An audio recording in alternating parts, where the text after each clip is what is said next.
Hey gang, this is Andy. We're live finally over at Falco Canine Dog News, and had a little glitch in the internet apparently. My box just went down. I went over there and it's completely shut down.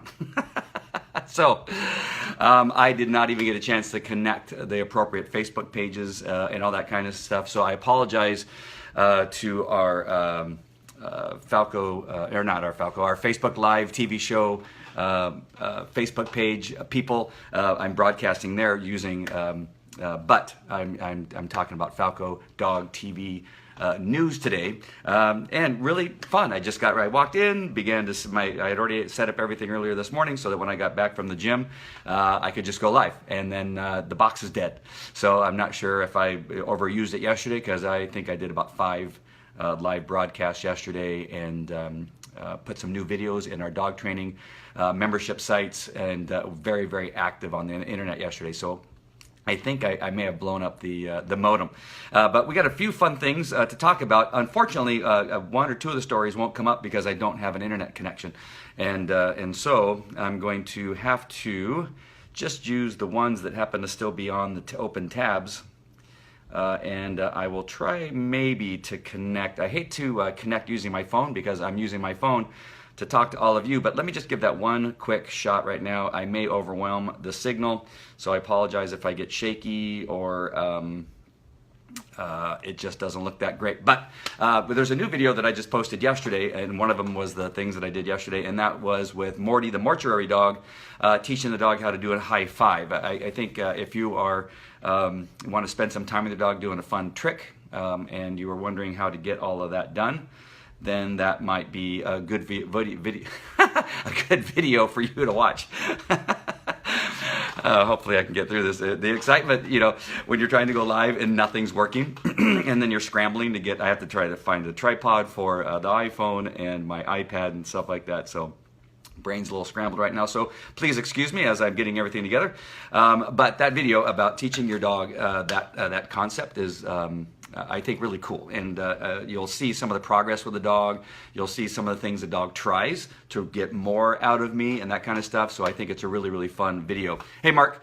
Hey, Mark, you're going to enjoy this particular one because my internet is down at my house, so I had to run to the phone really quick and use my phone to do my broadcast as opposed to my studio, which you can see actually behind me that's all set up.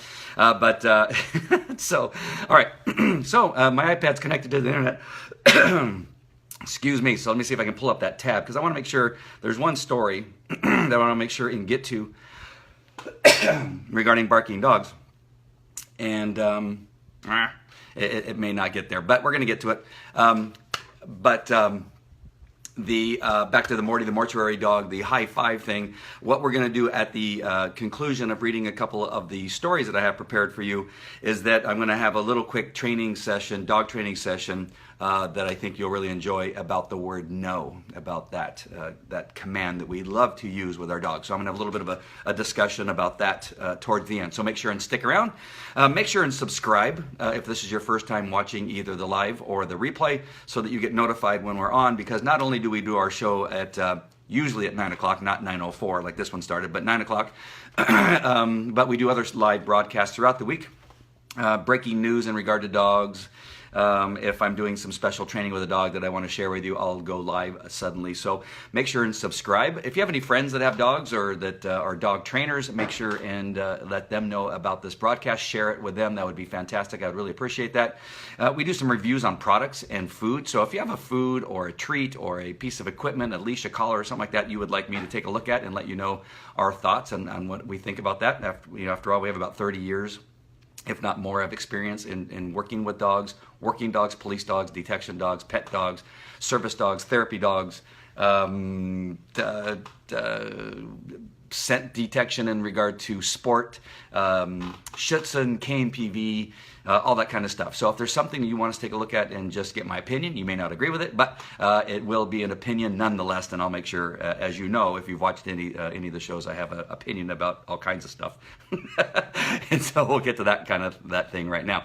All right, so now that I'm calmed down a little bit, that we got up and running, that we have a few things happening, just a reminder, stick around towards the end and I will have a little training session up on top. If, again, this is your first time here, there's a link that says Falco Canine TV. Click on that and then put your name and email address, and I'll send you a free report on training your dog with love and respect. It's a really, really good report. I think I put together some thoughts that really kind of, I think, hit home where our training begins and everybody else's stops. The relationship between your dog is not unlike any other relationship that you have in your life between you and your spouse, boyfriend, girlfriend, friend, boss, employee.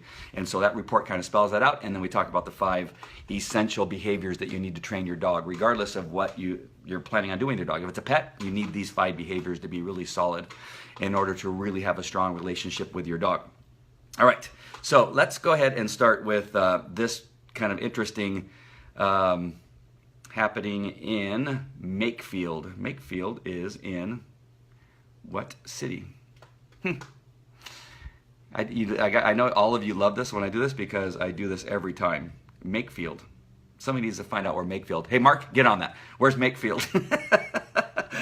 Makefield. It's in the United States because I see some ads with some American flags. Everybody's using the American flag lately. If you saw my tattoo, Facebook Live, I have a tattoo and has the American flag on it. I'm not sure if it's because of what's been happening in the news lately or not, but everybody seems to be flying that American flag. Well, Labor Day, I guess. But anyway, it's in Makefield. An 8-year-old boy, his service dog won't accompany him to a Makefield elementary school this fall. The 3rd grader's family last week lost a bid for a preliminary injunction to get the Labradoodle, a trained diabetic alert dog named Jeff, a dog named Jeff, back in class with the boy, while the family's federal lawsuit against Pennsbury School District is in litigation. The family, who is not identified in court papers in order to protect the child's identity, is claiming discrimination under the Americans with Disabilities Act following the district's late March decision to bar the dog from school premises and functions. Jeff's expulsion came after he bit another student in a school hallway prior to the start of class. On March 23rd, the dog had been in school with the boy for slightly more than a year. The family argues the boy's health is put at risk without Jeff's constant monitoring of changes in the boy's blood sugar. U.S. Magistrate Judge Lynn A. Starsky, in her August 26 opinion, denying the injunction, wrote that Jeff's presence, I think they used the wrong one, a direct threat to the students, staff, and visitors to Makefield Elementary, saying the biting incident indicates the dog lacks the temperament required of a service animal. Pennsbury's attorney, Jonathan Reba, said the district did what it felt it had to do in removing Jeff, given the circumstances, and is pleased Satarsky agreed with the interpretation of the law. In her opinion, the judge calls on testimony from students who witnessed the incident in concluding that the student Jeff bit likely was trying to jump over the dog, but cites a service dog training group saying biting is only an appropriate response in cases of violence against the dog's handler or similar extreme situations. Starsky also refers to testimony from teachers and other school personnel who said they witnessed Jeff growling, barking, jumping, and disobeying the boy's commands. One teacher said the dog nipped or lightly bit her hand unprovoked on more than one occasion. All right, so let's get to, there's more, and as usual, I'll put the link into the Facebook replay. Thank you, Mark, in Pennsylvania. Yeah, it's possible that's in Pennsylvania. I wish I could find something that shows me what state this is in. So many of these newspapers. The newspaper is the Intelligencer. The Intelligencer is the name of the paper. And nowhere on here do I see where it says. So anyway, back to the point of this dog being barred, a service dog being barred, a diabetic alert dog. The issue here may be more with the selection of the dog and the trainer who provided the dog, and they need to be, interviewed or looked at as the solution sometimes. And I hate to put that because I'm one of those people, right? I'm the person, but we need to look at that first, right? Maybe from the beginning, if the teachers are saying this dog has bit her in previous occasions and that kind of stuff, I gotta unfortunately side with the judge and the school that maybe this dog just does not have a place in this particular school. Now, that may come to a shock from people because often people just go ahead and side with a dog and say, oh, this poor kid, he's going to die. Well, people survived years before without, with diabetes without dogs. Does the dog help? Absolutely. Does the dog, provide a little bit of a sense of safety for the parents? Absolutely. However, you need to have the right dog to do the right job. It's not unlike a bed bug detection dog, right? We have a dog named Maverick, who's available, by the way, if anybody wants a dog. He's a fantastic bed bug detection dog. Fantastic. He's so good. He searches so well. And I trained him and I gave him to a handler because during my period of time with him, I did not see any aggression out of him. He didn't show me any aggression. But with this new handler who had some physical disabilities and that kind of stuff, the dog, the aggression that was deep-seated or being masked through the leadership that I give the dog, which I'm going to bring up in just a second, the aggression came out really fast. Shout out, idiot. All right. I guess that's me. I don't know. I guess Argus is asking me to give him a shout out. I guess I always forget not to give him a shout out. Hey, Argus. Now, hopefully I won't be an idiot anymore. But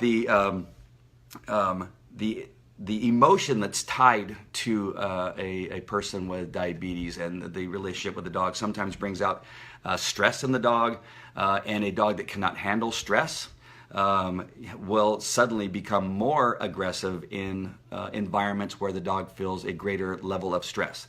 So the right dog has to be selected, as I'm finally getting to my point, for the task and for the job and that kind of stuff. So let's say that this dog is actually a fantastic diabetic dog. Maybe it's fantastic, but in the situation, unfortunately, it's not the right situation for that dog. So back to Maverick, I had to take Maverick back and give the team a different dog because that dog, although a great detection dog, just would not work for this team based on where they were going to be doing searches. And that's, in many cases, dormitories, senior living facilities, people's homes, apartments, where people are constantly around, and you've got pest control operators that are walking around during that period of time. So Maverick in the hands of that handler, it would have been totally inappropriate, and so it was based on that we took the dog back and gave them a different dog. So they're right in this situation that this dog, even though it's a Labradoodle, maybe very, very cute, does not belong in this situation. The trainer should take that dog back, give them a different dog. Now, the people are going to say, well, I have a connection to that dog, and I love that dog. Well, there's things that need to be looked at that are far more important. Unfortunately, is that it's more than just loving the dog. Let me talk about one of our other service dogs that has aggression, but is a great dog, and we appeared on television with this dog, that kind of thing. Sometimes if we love the dog so much, we need to find other solutions. So what do we find for that dog's solution? We either the dog can wear a muzzle when it's in the circumstances that we know that the dog will be aggressive, and so that's a solution. So maybe this dog, the solution if they just insist that this dog be the dog that they absolutely must have, then maybe a muzzle is that solution for this dog. There could be medication that could be given to this dog. We found some great medication at the last Super Zoo that has to do with hemp, and we've found that actually can be very effective for certain dogs. So those are my three things that actually side with this the school and the judge making this decision that these other things may need to be looked at. Medication, a muzzle, or just flat out this isn't the right dog for the job. And it's unfortunate because maybe this dog's fantastic, right? Like Maverick was fantastic. And but I still have him. He needs a home. If anybody's looking for a great detection dog, he's a little old though. He's like 6 or 7 years old and needs a home. And because I have children, he cannot be here once my children return from their road trip. So I hope that all makes sense. For all of you that maybe have thought, well, let that dog in there. Now the dog needs something more. All right, let's go on to our next story. This one comes out of Florida. I know that because it says Florida in really big letters. I just keep seeing that shout out idiot. I've been called worse by some people that rode in the back of my police car after I arrested them, so that's not that big of a deal. Let's dogs live longer when fed the right food. So over the last couple live broadcasts and some other broadcasts that I've had, I've been talking a lot about food. I got Open Farm, which I think is a fantastic food. Open Farm is a fairly new food. I think it's been around for a couple years, but it is fantastic. Everything about them is fantastic, including the packaging, the source of the protein that's in there, and that kind of stuff. And so this particular person, I'm not going to read the whole thing because it's a very long article. I'll make sure and put the link in the replay so that you guys can see it. But Barbara Davis is who this is about. The author is Maria Sonnenberg from the Florida Today. I think it's a website, the Florida Today Network. And Barbara Davis puts more into her dog's food bowls in order to put less into her vet's pockets. And she's not talking about the amount of food. If you feed a better dog food, your vet bills will be less, said the Palm Bay resident and dog obedience teacher. My dogs don't have to go to the vet except for their annuals. Davis dogs of choice are the Shelties, with their gorgeous manes and accompanying skin issues. Like any purebred dog, they have certain sensitivities to commercial foods that use preservatives and cheaper products, she says. With 4 dogs of her own and the oversight of 32 more being cared for by Mid-Florida Sheltie Rescue, Davis is an informal authority on dog food, so don't get her started on how much damage some commercial dog foods can do.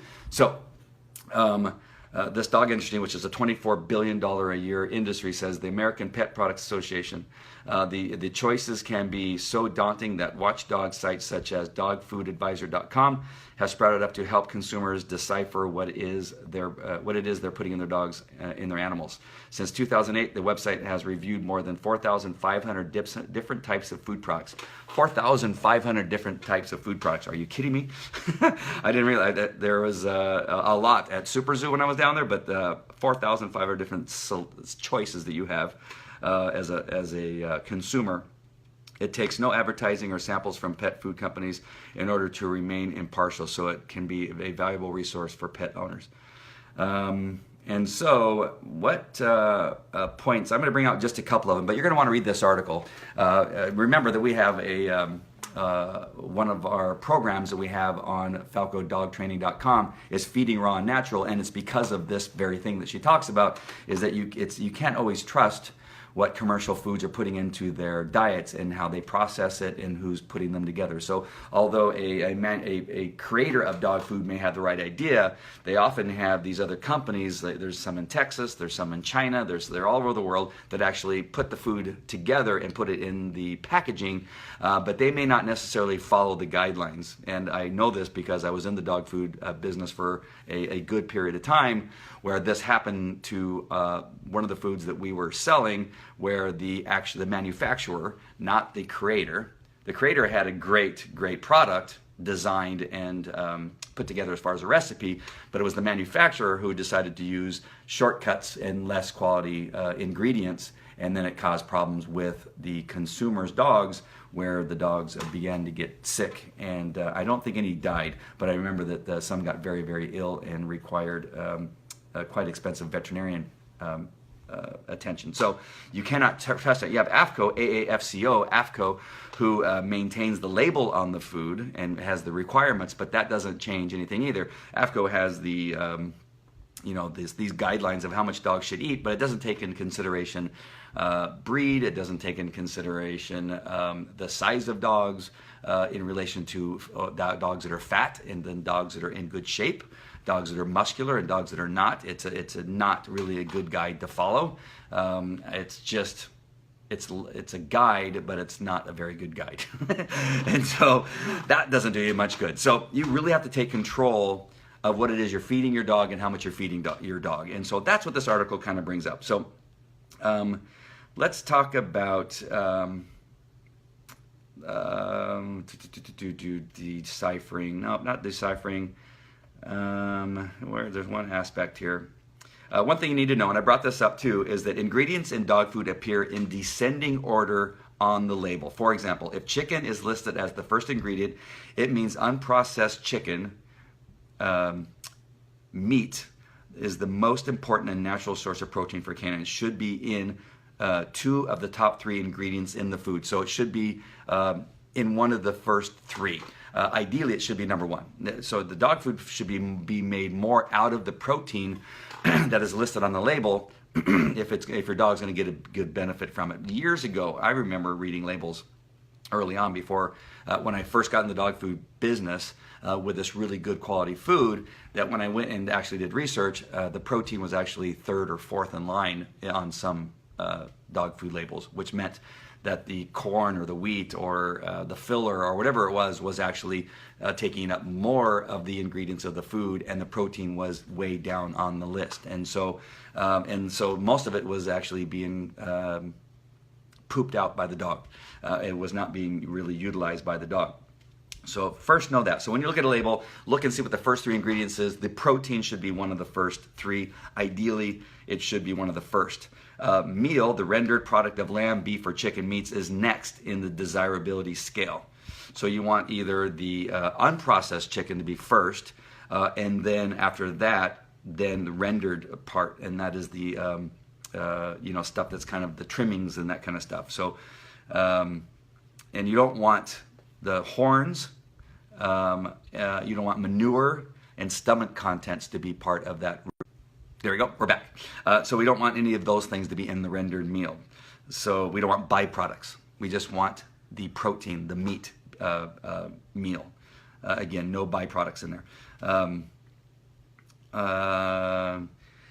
Now she says an interesting thing here, and this is one of the things that we talk about. You want grain-free, but right here she says, although grains have been blamed for allergies for the majority of dogs, grain is okay, she says. Unprocessed grains and veggies are important. Unprocessed grains, because unprocessed food has a better chance of having its nutrients and enzymes intact. So if you're going to have grains, just make sure that it is unprocessed, according to this lady here. Again, out here it says avoid meat byproducts. Artificial preservatives and colors are also verboten, which means that you don't want those. A byproduct, where'd I go? As are sweeteners, including corn syrup. So you want corn syrup in there. Propylene glycol added to some dog foods to keep them moist can actually be toxic in large amounts. So don't buy food, according to her, that has propylene glycol. Propylene glycol. Glycol spelled Glycol. And then at the bottom of the byproducts list is digest, a byproduct treated with heat and water to create slurry. Generic animal digest is worst of all. You don't want to know what's in that particular stuff. So as a rule of thumb, a specific meat such as chicken or lamb is better than its meal counterpart, which in turn is better than its byproducts, which is better than chicken or lamb digest. Don't want that, which is better than animal digest. So those last 2, don't bother. All right. Human grade ingredients are considered highly desirable in dog food, so why not feed dogs people food? For one, people food is not necessarily tuned to the dog's nutritional needs. And for 2, it can create canine divas. And I think, I'm assuming that she's talking about just table scraps and that kind of stuff. Again, feeding raw and natural may be the best way to feed your dog. All right, so I'm going to put the rest of this article in there. Let's talk about fruits and vegetables. According to the American Kennel Club, the following people food are fine as treats for dogs. Remember, the operational word here is treats. These should never be a substitute for a dog's regular food, and I agree with that. You can add them sometimes to the proteins that you're putting in the dog food. So you get some raw chicken with their bones and everything, you throw it in there, and then you can put some of these things just added, but just a little bit, not too much, because dogs actually are obviously carnivores, but you can actually get some good nutrients in your dog if you give them apples, bananas, watermelon, strawberries, blueberries, oranges, carrots, cucumbers, and that kind of thing. Do not feed them grapes, which is toxic to dogs. Skip tomatoes too, because the green part contains solanine, a substance toxic to dogs. And then in regard to apples, you want to take the seeds out. Don't feed them the seeds because they got cyanide in those seeds. So you just want to core out the apple and give it to them. So really good information in this article, and I think she does a really good job of pointing out some of the important things you need to know about your dog. All right, I don't know why this article won't come up for me, but it's having a tough time. Just having a tough time. Let me try one more time before we get out of here. I'm going to have it refresh. No, it's not refreshing. Hold on, let's go back to mail. Stand by. I'm going to find it. There it is. It's in my email. Okay, I found an alternative. Very good. I'll say this is actually a pretty decent story. All right, pop-up ads are coming up. All right. Barking dog found alive in rubble 9 days after the Italy earthquake. I suppose you think I should eat something other than Oreos for breakfast. Yeah, Mark, I would, yeah. Do you drink a Coke with those Oreos? I know some people that do and would. I was talking to somebody last night that ate a donut right before they went to bed. And I go, what are you thinking? And then had a Red Bull earlier in the day. And she had the, you know, she said that her doctor said that Red Bulls were bad for her. And I've been telling her that forever. She's one of my former employees, but she doesn't listen to me. She goes, oh, you're listening to your doctor, but I've been telling you that Red Bulls are going to kill you. And she doesn't listen to me. So back to the barking dog found alive in rubble. Sorry, squirrel. Mark got me distracted by the Orioles. Now that Oreo kind of sounds really good. Barking dog found alive in rubble after 9 days. That is amazing. Firefighters rescued a golden retriever from a pile of earthquake rubble after they heard the dog barking. 9 days after the trembler struck central Italy. The dog, called Romeo, appropriate in Italy, appeared to be bewildered at first as it scampered down the mound of broken concrete and other debris, but quickly took a few steps, wagged its tail, and sniffed its surroundings. Firefighters told the Associated Press rescuers heard the dog barking as they were accompanying the pet's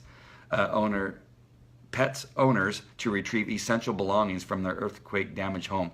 The August 24th trembler claimed nearly 300 lives, injured hundreds, and left thousands of people either without homes or with homes unsafe to immediately inhabit.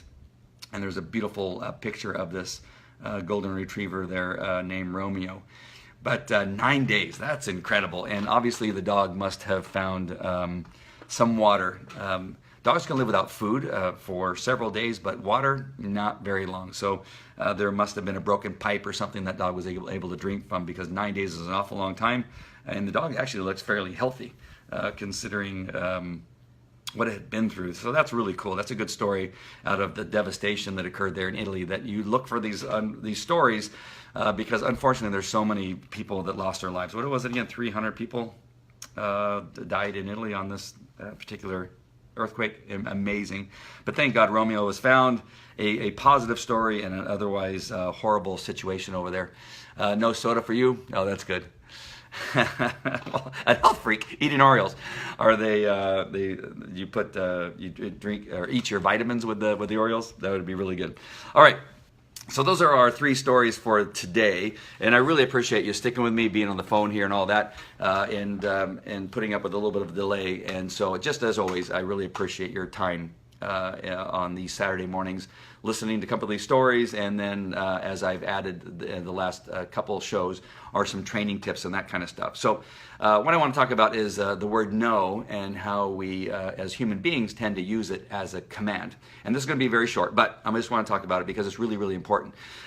In our training, and I'm going to start with a discussion about our training that we developed some 30 years ago, that over about the first 10 or 15 years it got refined and that kind of stuff. And it was based on my experience as being a police canine handler and then a police dog trainer, and that early on, how I was originally trained was using some very harsh methods, that it was all about the correction, that the harder that you corrected the dog and the more pain you gave the dog, the better the dog would respond. Sorry, phone call came in. I found out later on that obviously that's not true. That trainer still operates today and still uses the same methods, by the way. But early on, I sought out other trainers, traveled to Canada and Europe, across the United States, and then really kind of refined our training system based on what I learned. And as a police dog trainer, it was always thought that police dog training was completely different than pet dog training or any other kind of training, and that is hogwash. It is not. Dog training is all the same. It's about developing a relationship between the handler and his dog, regardless of what some police trainers think and some police officers think. I actually had a police officer in Orange County here when I was beginning my journey of becoming a trainer, and he came off the field and I was just watching, and he never pet his dog or gave the dog any positive feedback, and only thing I saw was correction and then no correction. So the praise or the sign to his dog that he's doing well is that he didn't correct the dog. And so when he came back, I said, wow, I said, I noticed you don't pet your dog very much. He goes, I don't need to pet him. He doesn't need to be pet. He knows when he's doing something wrong. And he knows when he's doing something right.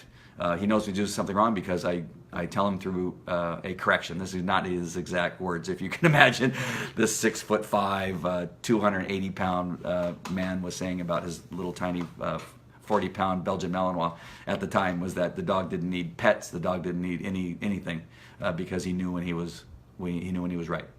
And so it was then that I noticed that the dog's tail didn't wag very much. There really was a connection, and he actually had better control when the dog was off leash. Now you would say, why would that happen? Well, the dog felt less pressure and knew that there was not going to be the same consequence when he was off leash. So there's many times that I saw where this dog was off leash and the dog was so fantastic. The dog enjoyed life. But on leash, the dog's head was down. Poor dog, now that I look back, his tail was down and just was not a happy dog because there was no connection, there was no relationship. So maybe the dog actually searched and found bad guys because his genetics was so sound that he could not help himself but perform and be the police dog that he was born possibly to be. But it wasn't because he had a relationship